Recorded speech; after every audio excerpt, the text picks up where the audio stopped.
economía mundial va a proseguir, ¿no? Y doy un ejemplo, o sea, de, digamos, en la misma Europa, ¿no?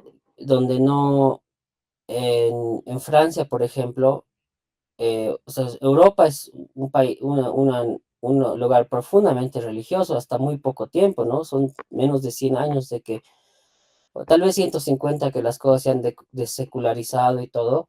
O sea, que son más secular, que las cosas son más seculares, hay menos, mucho menos de influencia de la religión, pero digamos, los hábitos de la gente siguen estando muy relacionados siguen siendo muy influenciados por todo lo que ha pasado en los anteriores 600 años. Y entonces ha habido estudios sociológicos que muestran eso. Voy a pasar el link, ¿no? De cómo gente atea o gente secular sigue actuando según, digamos, por dónde venían sus antepasados religiosos, ¿no? Católicos, protestantes, en sus decisiones políticas o familiares. Entonces, yo creo más bien que no, que hay mucho campo para la religión, en especial porque las fuerzas, digamos, que podrían dar, como muchos de ustedes mencionaron, como un empuje, o sea, una respuesta al sentido de la vida, al sentido de comunidad, un empuje de ético, etcétera, fuerzas más modernas, como puede ser, digamos, la, eh, la cultura o sea, movimientos culturales, movimientos políticos, movimientos artísticos, todo eso está a la caída, o sea, no va a poder como resultar, no va a poder ser suficiente para que las personas encuentren respuestas. Y eso me parece muy negativo, me parece muy, porque es vuelta, digamos, a una época de oscurantismo, ¿no?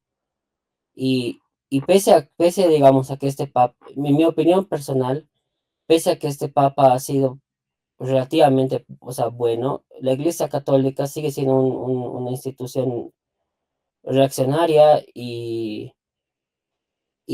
como y negativa, fundamentalmente porque viene del pasado. Eso no significa que uno no tenga que trabajar con ella o uno no tenga sus cosas buenas, etcétera, pero digamos, yo empezaría por ahí, ¿no? Por no darle no le daría tanto valor espiritual porque yo vengo de una, o sea, de una época donde se esperaba que íbamos a poder terminar por completo con las religiones antiguas, con el cristianismo, porque son arcaicas. No porque necesariamente sean malignas en sí, pero porque son manifestaciones de sociedades antiguas. Creo que eso es lo que quería aportar. Gracias. Gracias a ti, Jorge.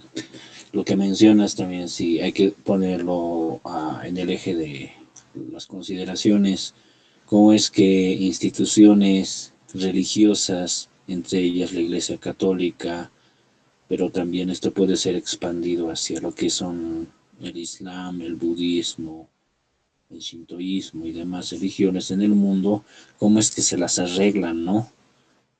Desde la teoría marxista, por ejemplo, tenemos los modos de producción. ¿Cómo es que estos modos de producción dicen que han evolucionado o han sido secuencializados? Pero muchas de esas religiones que uno podría encontrarlas ya en los tiempos del esclavismo o lo que es los despotismos asiáticos, hasta hoy en día se las han arreglado, como alguno de ustedes ha mencionado, quizás de manera instrumental, para convivir e incluso ser parte de el nuevo diseño de las realidades geopolíticas. Esto nos abriría una puerta a pensar quizás que la religión católica junto con muchas otras no va a desaparecer y posiblemente vaya a acomodarse. Lo que decías, Jorge, en estos tiempos, cuando Trump está con la guerra arancelaria, cómo es que cada país puede tender hacia una especie de proteccionismo, sino solamente de país quizás en sentido regional, y desde ahí cada religión, desde su eje de influencia, podría aportar ahí ese ánimo, ese hálito de fe que quizás muchas veces el mundo secular nos ha negado, o uno mismo encuentra que no le basta con eso.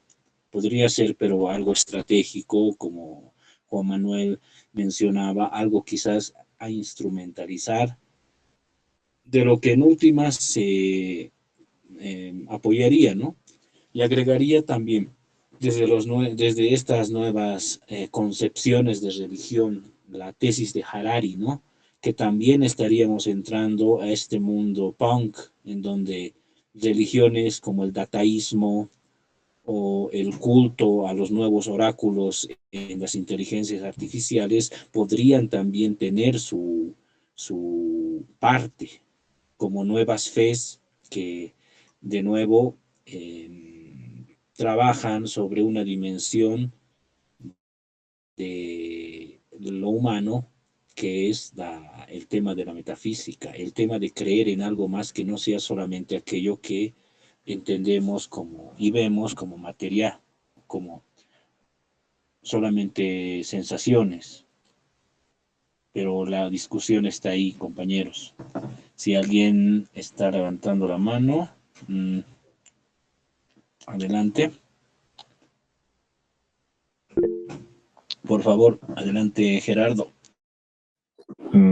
Sí, solo complementar con una pequeña observación, justo como habíamos dicho, de que por un lado se puede utilizar a la religión como una excusa o instrumentalizarla, y en función de eso es que va a seguir perviviendo. También la religión se sirve, es decir, se retroalimentan mutuamente, ¿no? O sea, el sistema económico usa la religión, pero la religión también no es que son tontos unos viejitos que no ven más allá, porque a mi parecer la religión católica o sea, tiene una gran capacidad de adaptación. No olvidemos que, por ejemplo, hay procesos de sincretismo que se han ido dando, y no hay que ir muy lejos. Aquí en Gran Poder o en el Carnaval de Oruro, antes de la primera comparsa, quienes entran justamente es el clero de cada ciudad, el arzobispado, etcétera.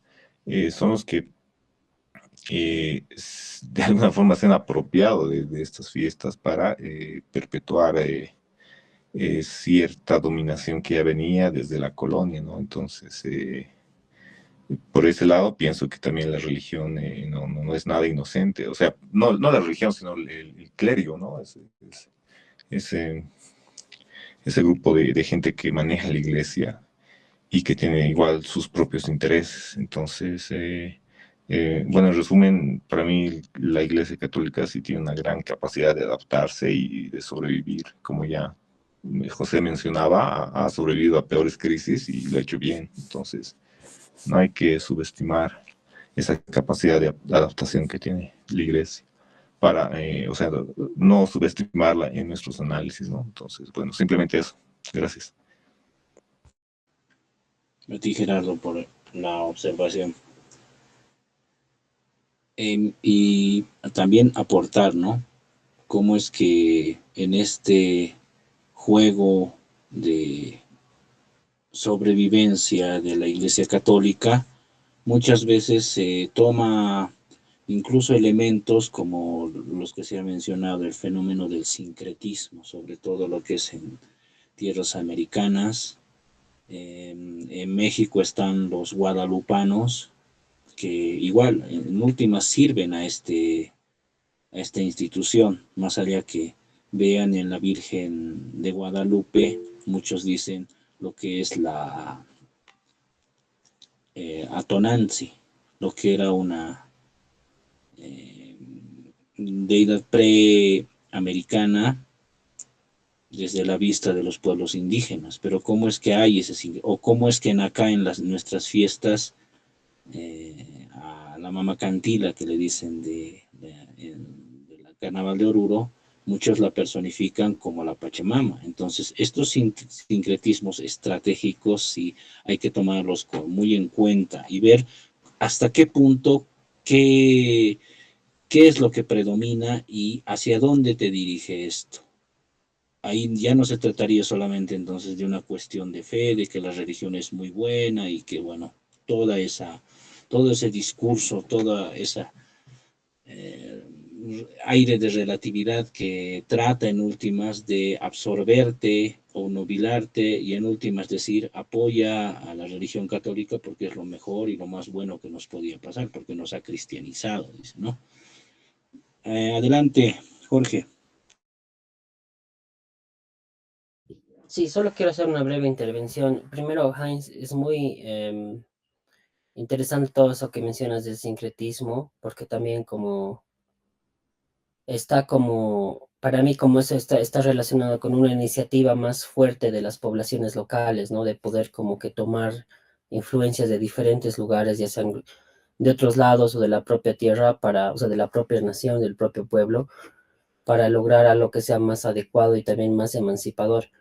Lo que querías, más, no es una pregunta realmente abierta, o sea, si alguien quiere responderme está bien, pero me llama la atención, digamos, que aquí, todos los que estamos aquí presentes, hay alguien que no le, hay alguien a que no le caiga bien, no le haya caído bien el Papa, o sea, personalmente, como personaje, digamos, público, porque, o sea, me parece eso interesante, porque ese es el poder, digamos, del individuo, ¿no? Porque debe ser, digamos, la Iglesia Católica es una organización inmensa, llena de contradicciones, digamos, como cualquier institución de esa envergadura y además con mucha historia. Entonces, por un lado, tiene toda o sea, por un lado, por ejemplo, puede estar ayudando a personas que, si no fuera por otra institución, no ayudaría, digamos, como en desválidos, gente que está muy, muy mal o entonces, digamos, organizaciones para ayudar a drogodependientes, ayuda, digamos, a los desvalidos y por otra parte, digamos, lo que mencionaban compañeros sobre la gran corrupción que existe en todo su aparato financiero, ¿no? Los bancos, etcétera. Entonces está lleno de contradicciones, ¿no? De todo el proceso de la pedofilia, por ejemplo, en la Iglesia Católica, ¿no? Pero todo es como, todo al final se reduce a él, ¿no? O sea, lo que él como símbolo, como imagen, como la figura que lo representa y lo vemos todo el tiempo en la televisión o en el YouTube estos actos, ¿no? Y me pregunto como, o sea, a mí personalmente me caía muy bien el Papa, o sea, por cómo era, etcétera, pero es como también un poco mi cerebro de reptil o mi cerebro emocional, ¿no? Que no puede evitar verlo como una persona y no como, y dejar de pensar en un rato en esta institución gigantesca. Entonces eso me trae como problemas, ¿no? Entonces, como realmente no estoy como simplemente siendo vendido un producto más, ¿no? Él le terminaría, gracias. Sí, Jorge. Es bastante interpelante lo que estás planteando y no sé si alguno de los compañeros quisiera declararse, ¿no? Personalmente, el Papa representó para un cambio, o por lo menos era la esperanza, aunque también hay que aclarar, ¿no? Muchas veces, incluso lo que puede ser la cabeza de una institución, en este caso el Papa de la Iglesia Católica, no representa quizás a toda la historia de esa institucionalidad como tal, que ya lo dijimos desde que Roma adopta a lo que es esta secta judía y la vuelve institución como Iglesia Católica Apostólica Romana, ahí hay un parteaguas muy grande, y cómo es que desde esos tiempos, pasando por todo lo medieval, lo moderno, hasta nuestros días, esta institución carga en sí muchas contradicciones, muchas polémicas, y ver todo esto en solamente